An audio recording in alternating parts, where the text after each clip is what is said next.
Hey there! Welcome back to our channel. In this video, we'll explain how you can get your eKYC done after purchasing your eSIM. But first, let's understand the importance of eKYC. It's a crucial step mandated by certain countries to ensure the security of your identity before activating telecommunications services like our eSIM.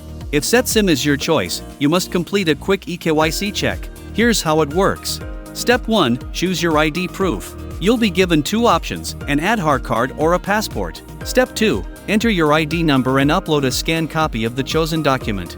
Step 3. You'll be asked if you have obtained a visa for your destination country. If you have an option to get a visa on arrival, upload a scanned copy of your ticket.